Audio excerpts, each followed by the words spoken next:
Venice in the 1700s was one of the most extraordinary cities on Earth. Built entirely on water, its population of around 140,000 made it one of the largest cities in Europe. Though its naval power had begun to fade, Venice remained a cultural capital, famous for its art, music, carnival masks, and labyrinthine canals. In this video, I use modern AI tools to bring historic paintings, engravings, and prints to life, allowing us to shift perspective, change camera angles, and move through the same scenes in ways their original artists never could. First, I want to talk about the Grand Canal. This view shows the Grand Canal in the early 1700s. By the early 18th century, the Grand Canal was the beating heart of Venice. This sweeping waterway, nearly 2 miles long, curved through the city like a reversed letter S. The foreground shows dozens of gondolas gliding past, some carrying merchants, others draped in silk carrying noblewomen to social calls. In the midground, you see the marble facades of palazzos rising directly from the water, their Gothic and Renaissance windows reflecting the morning light. The background reveals the domes of churches and the distant outline of the Rialto Bridge. The air smells of salt water, damp stone, and chimney smoke. You hear the splash of oars, the calls of gondoliers, and the faint echo of voices bouncing off narrow side canals. This was not just a street, it was Venice's main artery. Goods from across the Mediterranean arrived here. Silk from the east, spices from Africa, grain from the mainland. But the canal was also dangerous. Overloaded cargo barges sometimes capsized. Thieves worked the smaller side canals at night. Disease spread quickly in the stagnant water, especially in summer. Still, the Grand Canal was irreplaceable. It connected every corner of the city. Today, this same waterway remains Venice's most iconic route, though now filled with vaporetti and tourist boats instead of merchant galleys. This is the Rialto Bridge. This view shows the Rialto Bridge around 1710. Completed in 1591, it was the only stone bridge spanning the Grand Canal for centuries. The structure is wide and arched, lined on both sides with small shops selling jewelry, fabric, and imported goods. In the foreground, gondolas wait beneath the arch, their passengers bargaining with shopkeepers above. The midground reveals the bridge packed with people. Merchants, beggars, tourists from across Europe, priests in black robes. The background shows the skyline of rooftops and bell towers stretching toward the horizon. The Rialto was more than architecture. It was Venice's commercial center. The nearby market sold fish, vegetables, and meat every morning. Bankers and traders gathered here to exchange currencies and negotiate contracts. But it was also a place of tension. Pickpockets worked the crowds. Arguments over prices turned into shouting matches. In winter, the bridge became slippery with ice and rain, and people sometimes fell into the canal below. By the mid-1700s, Venice's economy was weakening, but the Rialto remained vital. Remarkably, this is a bridge you can still walk across today, its stone steps worn smooth by centuries of footsteps. This view shows Piazza San Marco. By the 1720s, Piazza San Marco was the most famous square in Europe. This open plaza stretched before the Basilica di San Marco, its golden mosaics glinting in the afternoon sun. The foreground shows clusters of people, nobles in long coats, merchants in simpler dress, children chasing pigeons. In the midground, the Campanile, the tall brick bell tower, rises sharply against the sky. The background reveals the Doge's palace with its pink and white marble facade and delicate Gothic arches. The square smells of roasted chestnuts, coffee from the new cafes, and the salt breeze from the lagoon.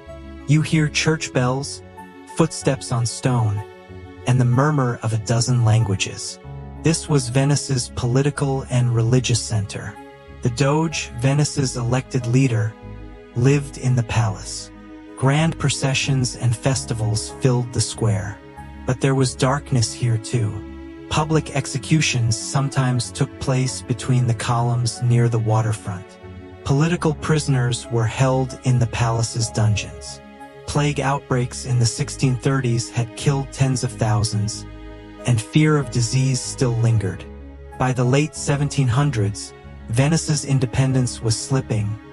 Napoleon would conquer the city in 1797. Today, Piazza San Marco remains one of the most visited squares in the world, though now it floods regularly due to rising sea levels. This is the Bridge of Sighs. This view shows the Bridge of Sighs around 1730. This small, enclosed bridge connected the Doge's palace to the city's prison. Built in 1600, its white limestone walls are pierced by small barred windows. In the foreground, a gondola passes silently beneath the arch. The midground shows the narrow canal, its water dark and still.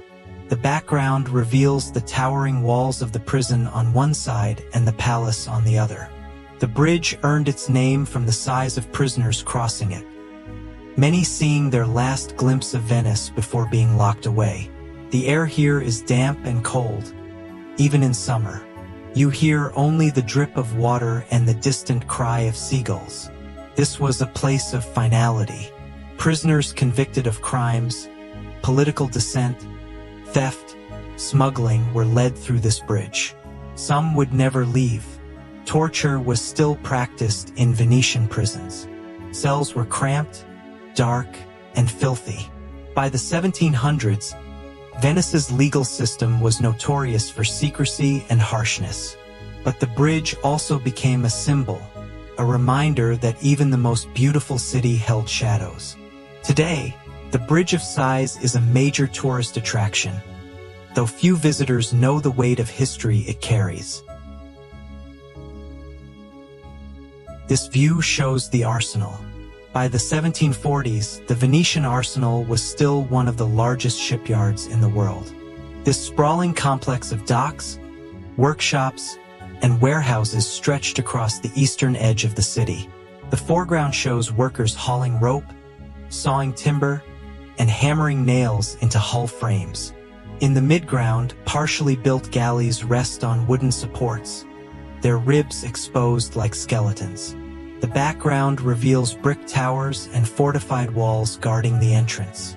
The air is thick with the smell of tar, sawdust, and sweat. You hear the rhythmic pounding of hammers, the scrape of saws, and the shouts of foremen.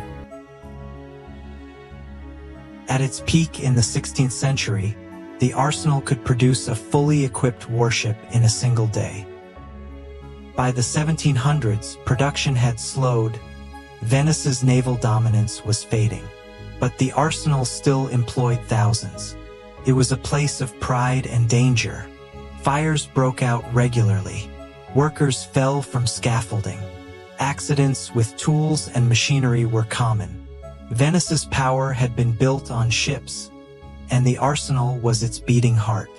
By the late 1700s, the shipyard was in decline, and after Napoleon's conquest, much of it was dismantled. Today, parts of the Arsenal have been restored and are used for art exhibitions during the Venice Biennale. This is the Church of San Giorgio Maggiore. This view shows the Church of San Giorgio Maggiore around 1750. Designed by the great architect Andrea Palladio and completed in 1610. This church sits on its own island across the water from Piazza San Marco. The foreground shows a gondola gliding across the lagoon. The midground reveals the church's white marble facade, crowned by a triangular pediment and flanked by tall columns. The background shows the campanile rising beside it, and beyond, the open waters of the Venetian lagoon. The air smells of salt and seaweed. You hear the lapping of waves and the distant tolling of bells.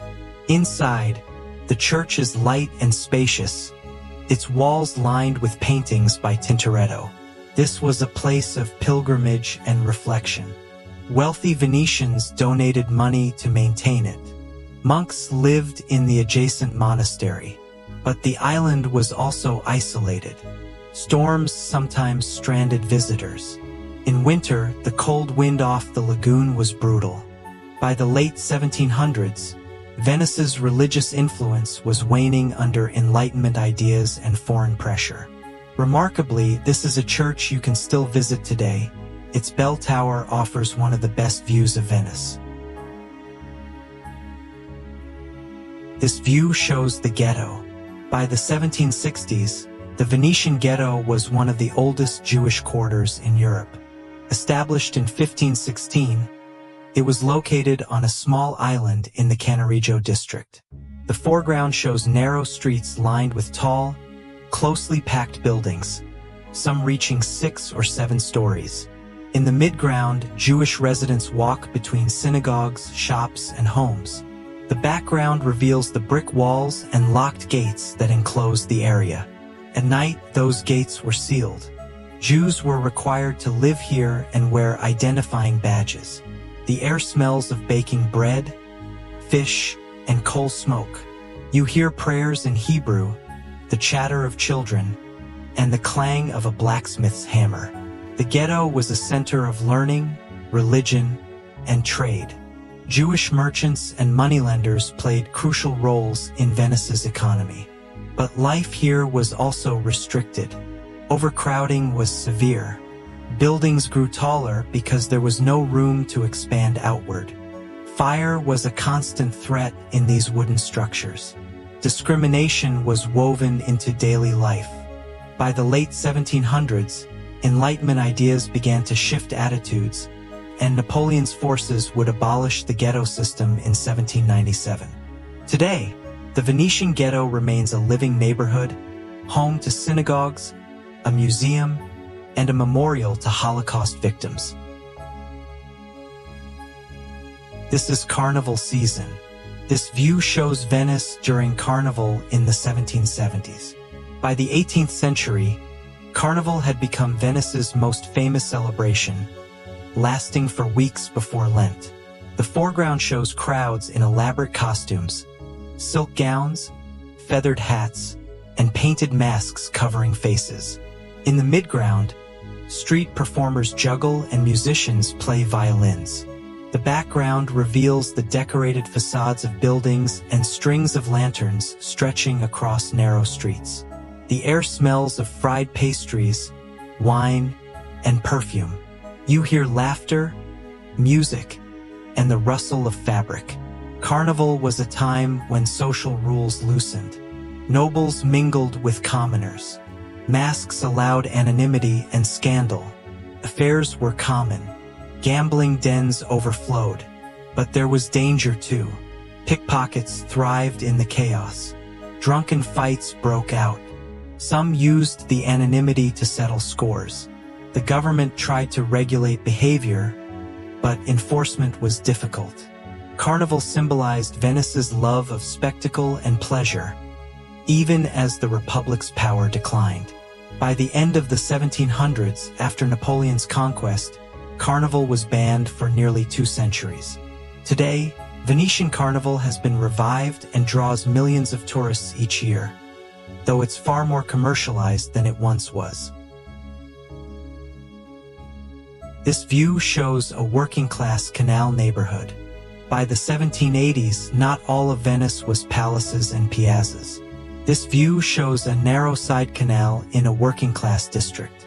The foreground shows a small wooden bridge arching over still water. In the midground, laundry hangs from windows, and women scrub clothes on stone steps leading down to the canal.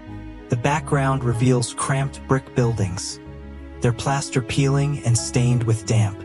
The air smells of mildew, garbage, and cooking onions. You hear the splash of water, the cry of a baby, and the scrape of a cart over cobblestones. These neighborhoods housed fishermen, laborers, servants, and artisans. Life here was hard. Flooding was frequent. Disease spread quickly in the crowded, unsanitary conditions. In summer, the stagnant canal water bred mosquitoes. In winter, dampness seeped into every home. There was little privacy. Arguments echoed off stone walls. Crime was common: petty theft, domestic violence, smuggling. The wealthy rarely visited these areas. Yet these were the people who kept Venice running: the boatmen, bakers, dockworkers, and seamstresses. By the end of the century, economic decline hit the working class hardest. Today, many of these old neighborhoods have been gentrified or abandoned, as rising rents and tourism push out longtime residents. This is the decline of the Republic. By the 1790s, Venice's independence was ending. For over 1,000 years, the Republic of Venice had been a maritime power, controlling trade routes, colonies, and islands across the Mediterranean. But by the late 1700s, its influence had faded. Rival powers like Austria, France, and the Ottoman Empire encroached on its territory. The city's economy stagnated. Its navy was outdated. Internal politics grew corrupt and divided. This view shows the Doge's palace in the final years of the Republic. The foreground shows gondolas drifting slowly past. The midground reveals the palace's ornate facade, still grand but no longer inspiring fear or awe. The background shows a gray sky, as if the city itself senses the coming storm. In 1797, Napoleon's forces arrived. The Doge abdicated. The Republic dissolved without a fight. Venice became a bargaining chip, passed between France and Austria in the following decades. Churches were looted. Art was stolen and sent to Paris. The once proud city became a provincial outpost. It would take nearly 2 centuries for Venice to reclaim its identity as a cultural treasure. Today, Venice faces new threats: tourism, flooding, and depopulation. But its history remains a powerful reminder of how even the mightiest cities can fall.